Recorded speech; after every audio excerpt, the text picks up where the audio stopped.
Welcome to episode 1, All About Design, brought to you by Novo Interiors. My name is Susan Parsons, and I've had the pleasure of designing interiors for over 20 years, working on everything from 5-star hotels like Mandarin Oriental, Fairmont and Hilton, to residential projects, yachts, and even a few palaces. This podcast is for you if you love to live in surroundings that reflect your style and elevate your mood and productivity. This podcast is for homemakers, whether you own or rent, have one room or 20. I'd also love to help students of interiors and design, lend them a helping hand and be a touch point for any questions you may have. And I really encourage fellow interior designers to share their thoughts and experience too, so we can all benefit and continue learning. So please do get in touch with any questions or comments. My email address here is contact@allaboutdesign.online. I'll be sharing tips, tricks and inspiration to help you transform your home or workspace with a behind-the-scenes look at the world of interior design. And over the coming months, I will be speaking to experts from the worlds of interiors, design and architecture, and hopefully fabric houses, colour consultancies, and get the inside track on what's new and how to elevate what we have already and bring out our own style. I'll also be joined from time to time by one of my best friends and the stellar designer, Debs, who's worked with me at Novo Interiors previously and continues to join me on larger projects. Her alternative insight is hugely valuable and a great point of inspiration.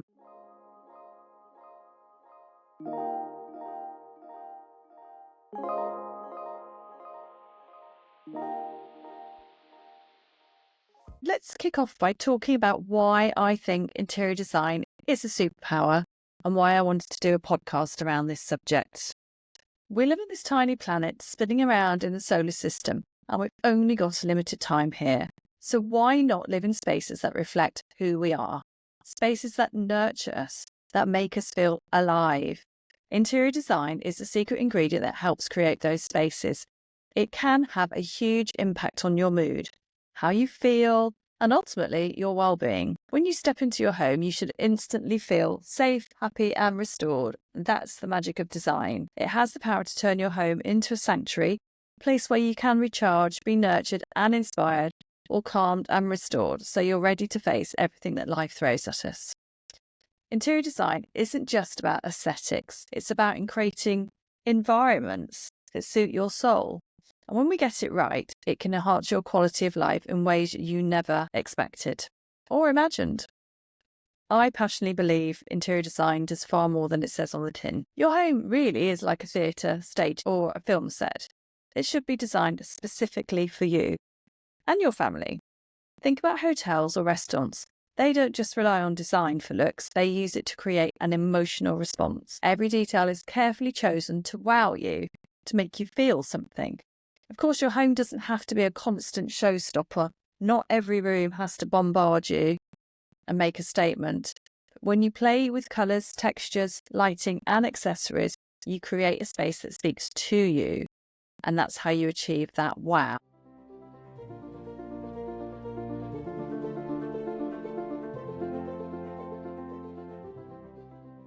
So let me just give you a little bit of an insight into my career to date.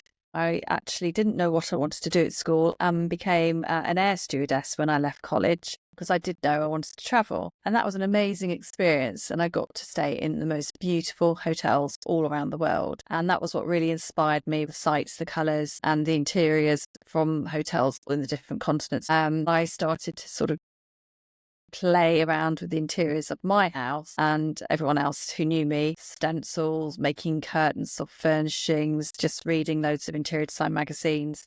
Fast forward, and I just knew that interior design was what I wanted to do, but that meant leaving British Airways. And people thought I was mad to give up this glamorous career for something so uncertain, but I just couldn't imagine sitting on a jump seat for the next 20 years. So I hung up my wings. I did go from an incredibly glamorous lifestyle to having no income whilst I went back to college and I studied interior design. And so eating baked beans for tea was something that happened quite often, but it got me through and it was so worth it.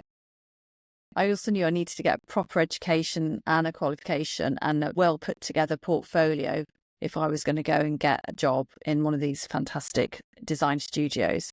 I was living in London anyway, so it was quite easy to sort of have a pick of wonderful places that I could ask for a job after I'd done my course. I applied to the Inchbald School of Design, which is based in Chelsea, on their postgraduate course in architecture and interior design.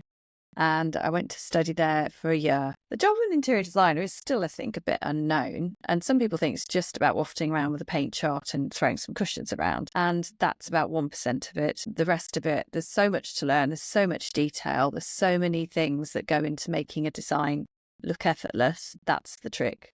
That looks like it should be like that. So space planning, architectural styles, colour theory, materials, the properties of materials, finishes, and the history of design, so on. It was just so much. But that solid foundation gave me the tools to start building a successful career in design. As I say, just before I was graduating, I sent out 100 letters to interior design studios in London, and I was offered a job by a lady called Quan Chu of KCA International. So I really do need to credit Quan for teaching me how to put these colour schemes together, starting off with the DNA of the process, something that's central to the whole design.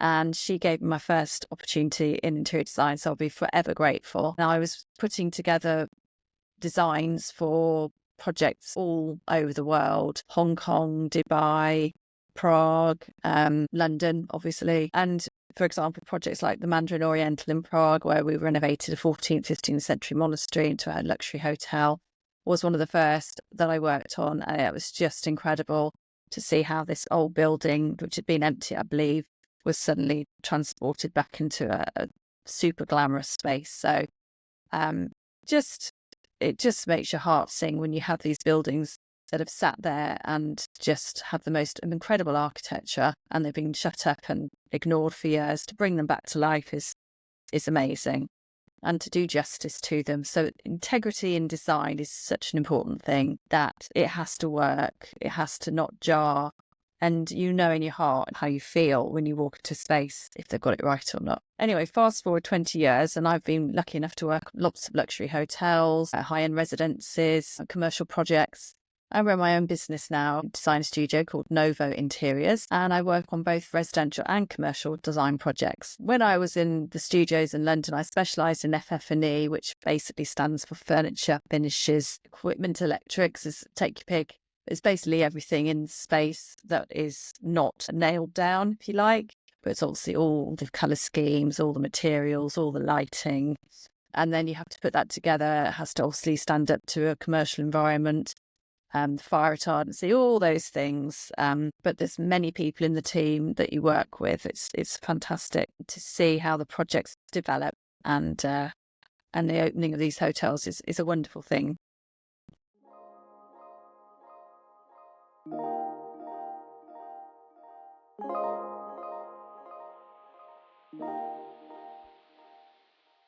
So it's January, it's the start of a new year, and you may be thinking about starting a project at home, or you might even be dreading it. I'm here to give you some help if you would like it.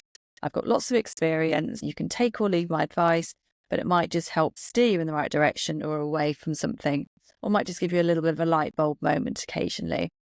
So this is what we're going to talk about in episode 1. First thing with a redesign, and whatever you're going to do, the colour is the first thing to catch your eye. You might have heard of the Pantone Colour of the Year 2025. Fashion, interiors, homes are all very, very linked together, as you are no doubt aware.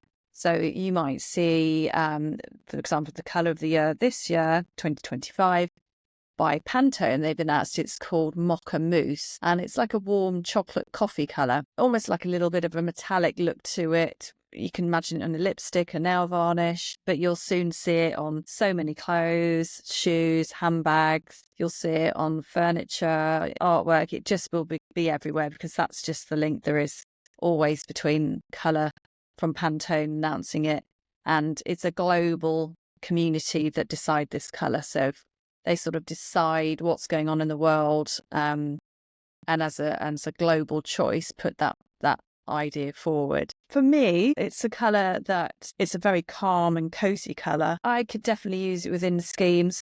It wouldn't be a key colour. I think it's more of a supporting colour in many of the schemes that I would do, but certainly a warm and cosy colour that I will look at using. On the other end of the scale, the wonderful Dulux have put forward their colour suggestion for 2025, which is called True Joy. And they're saying it's an uplifting yellow that fills our homes with optimism, pride, and a pop of colour. So they're very different suggestions from two of the main colour consultancies in the world. And I'll put pictures of them on the socials afterwards. But yeah, quite an intriguing choice, both so different at opposite ends of the scale, really. So let's talk about colour. And obviously there are 7 different colours in refracted light: red, orange, yellow, green, blue, indigo and violet. And within that, there are millions and millions of colours. I think the human eye can see 1 million, but there's around 14 million out there. The average paint chart obviously doesn't have millions of spaces, but this day and age, it's amazing. You can get any colour at all that you like mixed. So if you've got something that you love the colour of, that's a great starting point for a colour scheme. It could be a scarf, it could be a favourite dress, it could be a vase. As long as you can take it and get it scanned, the paint mixing centre, then you can recreate that colour. So that's wonderful. And I'll come back to talking about the DNA of a scheme if you have something there that you can start from. But before we get into that, it's an interesting thing to bear in mind that many people don't even think about, and it's the colour of the light entering your space, which is governed by the direction of the room. As a general rule, north-facing rooms have a cooler blue-toned light as they face away from the sun. So if you want a warm and cosy atmosphere in here, avoid blues and avoid lilacs and those sort of cooler tones, and use warmer colours to make it a sort of cosy space that you want to be in. So if it's a south-facing room, you will often get a lot of sun and it is bright for many more hours of the day. The tones that you put in there may try and go a bit yellow. If you put a white in there, it may still look like a pale yellow anyway. So you might need a cooler white to balance it. But these rooms can take almost any colour. But you might decide that putting a strong yellow or a red in there could be a bit overpowering. East-facing spaces have a cooler morning light and they go a bit darker in the afternoon. So important to think about when you'll use these rooms most and design for that time of day primarily. West-facing spaces start with less morning light, but they get the warmer tone of light in the evening and the afternoon. So they're great for dining rooms and lounges. One of the things my clients always say is, I can't decide on colours. I'm scared of strong colours. I can't do it. I'll end up going beige. That's why I've got you in to help me. They're scared to commit to it because they think they'll get it wrong. So as an interior designer, I always introduce coloured elements to the clients and I'll test them with things, see if they like it. And actually they can embrace the most amazing patterns and colour palettes in the end when they say, I wouldn't have chosen that myself, but I love it. I feel very happy that I've done my job. I need to see reaction. So saying no is as good as saying yes in terms of, I need feedback. We can't include everything in a colour scheme. So if you don't like purples and reds, great, let me know, and then you will make sure that that's not in the final edit. I love working with colour. I believe life is like a big canvas. We should throw all the colour on it we can, but colour also needs light and space around it to breathe and stand out and be seen. So this is where balance comes in. We all have different reactions to colours, and this is due to our experience in life, perhaps. And all our senses are linked. So we appreciate interior design as a visual art, but actually it's also through touch, sound and smell. So if you ever walked into a building and it had the smell of your old school, for example, or the colour of your doctor's surgery, that might be why you're sort of not keen on it. There are clearly some definitive traits each colour has that are well known and that can change through the continents. So bear that in mind as well. But talking about Northern European colour schemes, perhaps even Northern American colour schemes, these are the sort of general rules that we have. So we see colour through the different vibrations it causes in the eye. So for the less vibration, the easier the colour is to live with. So green is the calmest colour, obviously the colour of nature, vibrates the least amount. But again, within that group, there can go from sort of limey greens, which are touching the yellows, all the way through to teals, which are almost in the blue zone. So you just have to work with the one that resonates best with you. Reds create a strongest vibration. So if you're planning a room to be relaxing and calming, avoid red maybe, or use it in smaller areas like in a vase or a cushion perhaps. Red's the colour of strength, power, love, passion, but it also be a bit angry. and an alert, so it needs to be handled carefully. So neutrals like beiges and creams, they are lovely in rooms, but they can be a bit bland if everything is neutral and beige. So, I mean, absolutely great for a canvas, for a space. So the sofas, the carpets, a couple of walls could be a neutral. But then just bring in a little bit of colour just to zhuzh it up. I just feel it's an opportunity that's not been taken if everything is just a neutral. You can edit these spaces beautifully by bringing in some metallics and some darker tones, some charcoals, some chocolates, some copper tones. That's when you can start to then really get a bit of colour in there without perhaps committing to colour.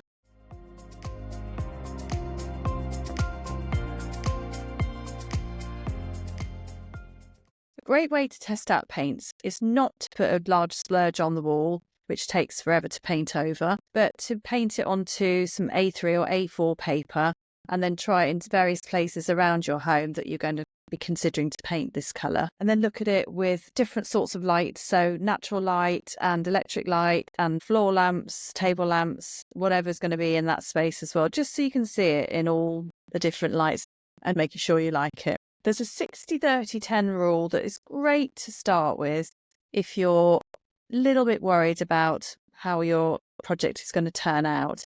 So that is, you use 60% for one colour in terms of, it could be one of the largest walls and a sofa and some of the art accessories. 30% could be a smaller wall, a smaller piece of furniture and a rug, for example. And the final 10% can be a bit of a contrast colour that can just pop a little bit, can be on accessories, artwork, a vase, some flowers. You see the sort of 10% rule in there.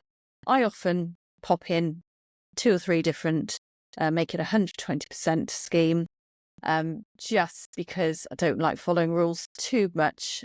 Every space is individual and unique.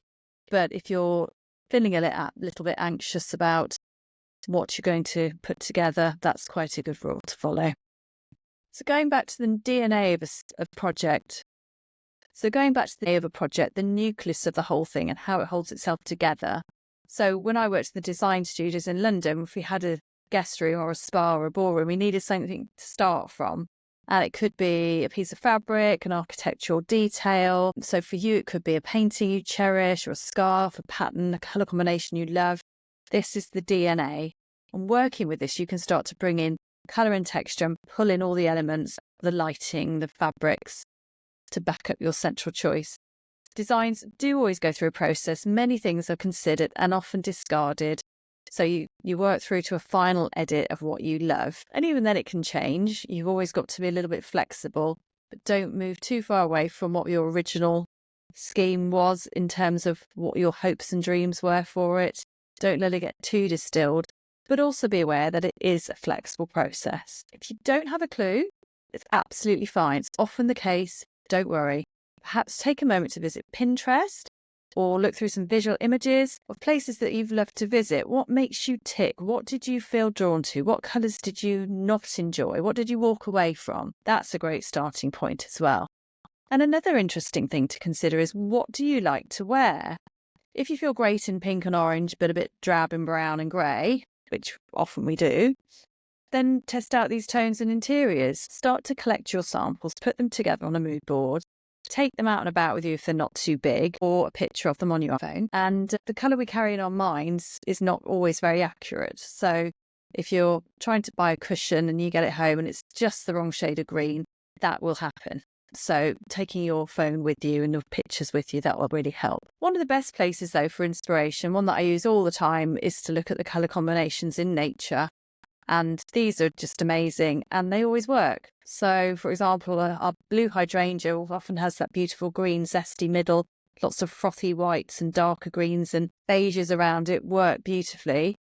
And that can work in many different rooms in the house, I think. So bedrooms, hallways, kitchen, lounges. I mean, that's such a lovely scheme for anywhere.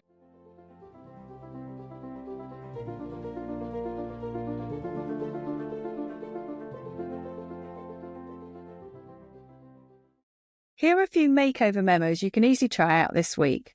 So if you're worried to go all in with a stronger colour, try to introduce elements such as painting a little part of the room, like the door frame, or perhaps you might have a little console unit or bureau that's not an heirloom, that's not an antique, and that you're happy to paint. Perhaps you could try out a sunny yellow or a gorgeous orange on that with purple painted drawers inside. Just have a little play and see what happens. You can also change the handles. It really will make a complete difference. Well worth a try. Another thing, you could try experimenting with artwork, and that's always a game changer. Perhaps have a move around of pictures that you like. Artwork is so personal, and how you respond to it is really individual. Often my clients ask me to find artwork for them, which of course I can do, and I do that at the end of a scheme. But it's great to get a gauge of what they like, or the other way around is to find the artwork and then build the interior design around it, and that's really successful. Or finally, you can put together a trayscape. This is an interior design term, and it does sound a bit silly, but it is a thing. So often found on a coffee table or an ottoman, it's just about putting together a lovely tray with 3 to 5 elements on it. So in interiors and in design in general, actually, 3 is often the best number of things to group together. It works better for some reason than even numbers. So odd numbers, 3, 5, 7 is always a good quantity to have a collection of any items. But yes, 3 is the magic number. So pull together a lovely tray with 3 to 5 interesting and different things on it. Things that have different scale, that are made of different materials, such as a couple of nice books that you could have lying flat, maybe with a glass paperweight on top. That could be grouped next to a lovely coloured vase with some flowers or grasses in it. And finally, like a framed photo or a little carved box, or an object that means something to you as well. That's better to have them out there than tucked away in a drawer. So if you're channeling some colour into this space, this is a great way to pick up the thread of it and then link it perhaps to a cushion on an armchair, or a bit of piping on a cushion, or again, a key piece of artwork. So we've taken a quick tour around colour. Here are the key takeaways if you're starting your own project. Number 1, most important, check the light colour of the space. Is it north, south, east or west? Is it a warm light? Is it cool? What direction does your room face in? Number 2, who's going to use it and at what times of day? Number 3, see how you respond to different colours and think about what you like and don't like and what resonates with you. Number 4, base the scheme around all these factors or bring in your own DNA, that special thing you love to build your scheme around. And if you're unsure what to do, you could always try the 60-30-10 decorating rule. First of all, make sure you put your mood board together and check it in different lights and at different times of the day.